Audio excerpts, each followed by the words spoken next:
You do not want to buy these fragrances, at least not until you watch this video.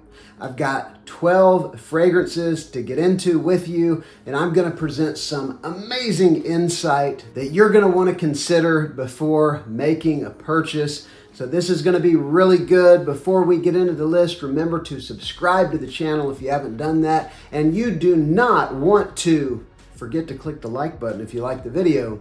All right, let's go ahead and begin. Now, this is a recent pickup for me, but I think it's been out for a couple years. This is one that I was really impressed with, and I have said a lot of glowing things about. I'm talking about Mansera Audi Vani. This is a absolutely wonderful vanilla and oud fragrance. It's got kind of a sweet gourmand vanilla. There's spice, it's dark, it's woody. It actually smells quite leathery, although leather's not listed as a note. And the reason that you might want to pause before buying what I consider to be a truly phenomenal fragrance like this one right here is because you may not know, I actually didn't know until a month or two ago, that there is a really good, super cheap alternative from Paris Corner. I'm talking about this one right here, Amir Oud Vani, and this is probably like 85 to 90% similar to the one that I just showed you. The Mansera is a monster. It is a beast. It is a 12+ hour fragrance, and it's a room filler. It's a very strong fragrance. This one, even though the fragrance profile is almost identical, it's still strong for sure. It's still definitely an 8+ hour fragrance, but it does not have the monstrous performance that the Mansera does. But I think value for money, this is a very good consideration. I think I picked this up for around $33 or $32, something like that. The Mansera for a full-size bottle like this one is usually going to run you about $90 or so. And so I think this is a really good alternative, and it's going to get you really close, although the performance is not going to quite match the Mansera. We'll go with this one here, one of my favorite recent pickups. I'm talking about Jean-Paul Gaultier Le Male Elixir. This stuff is incredible. This is a vanilla aromatic tobacco fragrance. You've got some very prominent mint in the opening. You've got some lavender. Then you go into some tobacco and some honey. It is a very warm and somewhat spicy and aromatic fragrance. It's wonderful, and I love it, and one of my favorite recent releases, as I have said. Now, the reason you may want to just kind of pause and think before buying this one, because the newer Le Male flankers, they hold their price actually very well, and I think this one is still, even for the small bottle, going to probably run you close to $100, you know, 90-ish probably.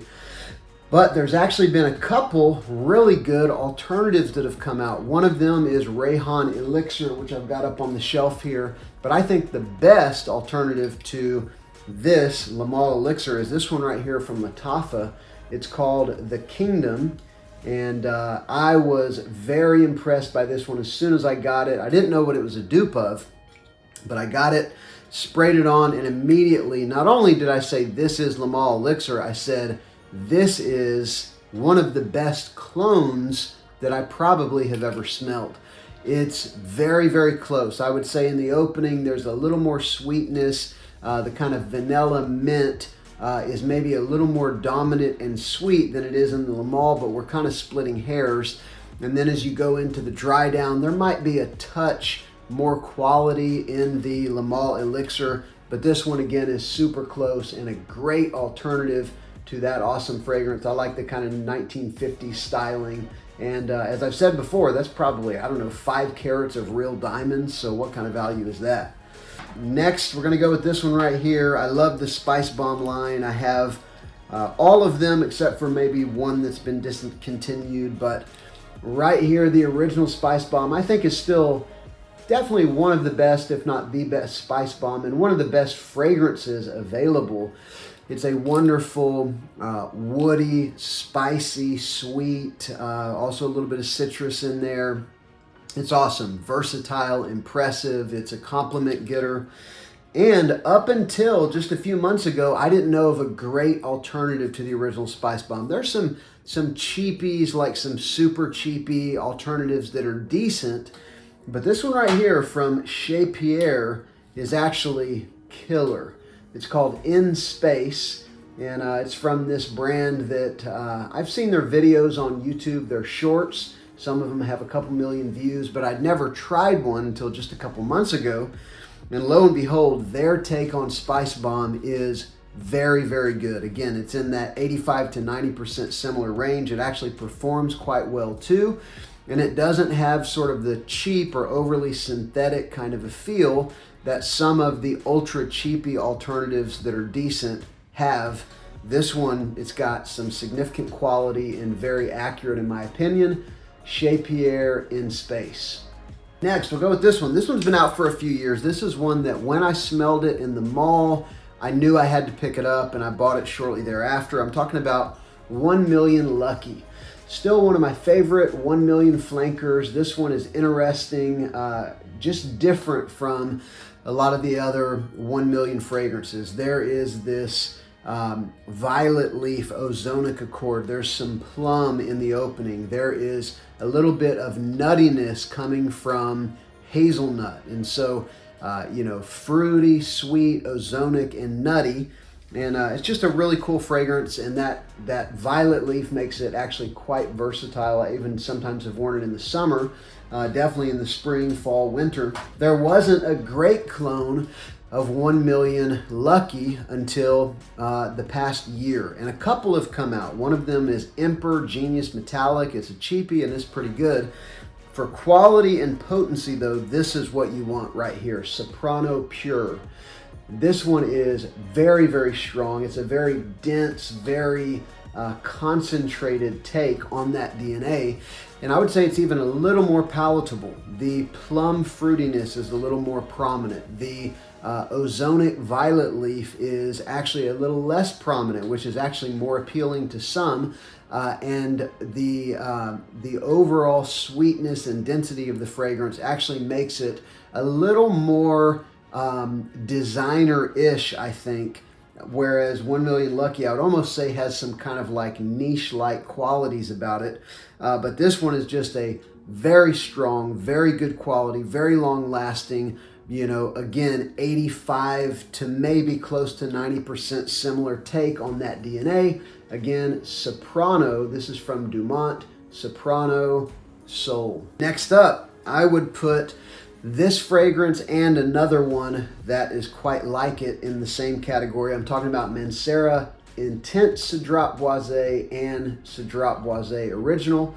Just one of the best, fresh, bright, fruity, citrus, woody fragrances you can possibly buy. Great performance. It's a crowd pleaser. I've gotten a number of compliments on this fragrance. And this is one of those DNAs that is so versatile and so loved by anyone most people who are gonna smell it. You probably wanna have it in your collection, but rather than paying 100-ish, maybe you could find this one for in the 90s nowadays, you could instead go with Paris Corner's take on the original Sedra Boisé. This is Amir Sedra Essence. And this is like a $30 alternative to that fragrance, and it's very similar. It's definitely more similar to Sedra Boisé Original, but the Intense of Sedra Boisé just has a touch of oud and a little more leather, just a little more density and weight, but it's still, 85% similar to the original Sedra Boisé, and therefore this one is going to be very close to either Intense or original Sedra Boisé. Good quality, very similar. The fragrance is very similar, but even the way that it performs is quite similar as well. And I love this stuff. I've worn it quite a bit, just like I have the Mansera. Next up, we'll go with this one, an expensive-ish niche fragrance, but it's powerful. It's an Extrait de Parfum. I'm talking about Nishane Havat. And this is a great fragrance for spring and summer. It's actually strong enough to even wear into the winter. It's a citrus, green, woody, patchouli fragrance. a good bit of kind of dark patchouli that makes up the base. Then you've got some woods and some green aromatic notes and a bunch of sweet tart citrus on top of that. It's great. You know, it's in the family of something like Aventus or even Sedra Boisé or even, you know, a little bit Roja Elysium, something like that. It's beloved, I think, for good reason. The quality of Nishane, you can't beat it. But up until the last 6 months or so, there wasn't a great, mass-produced, readily available, inexpensive, excellent clone of Hasavat. But now Rasi has made us one in Havat Black. This is a very similar fragrance. Again, I'm gonna say 85 to 90% similar. Very minor differences. This one is maybe a little more sweet in the opening. It maybe has a touch more patchouli, a touch more dark in the mid and the dry down, but still very, very similar. This is a strong fragrance. It is a dense fragrance. I wouldn't be surprised if the oil concentration would qualify for Extrait de Parfum.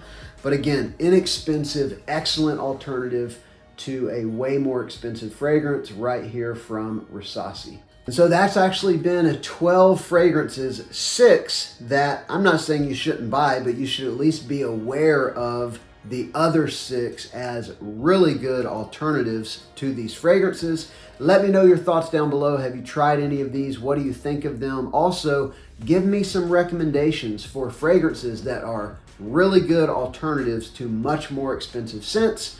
My name's Justin. This is Chez Pierre. Thank you for watching.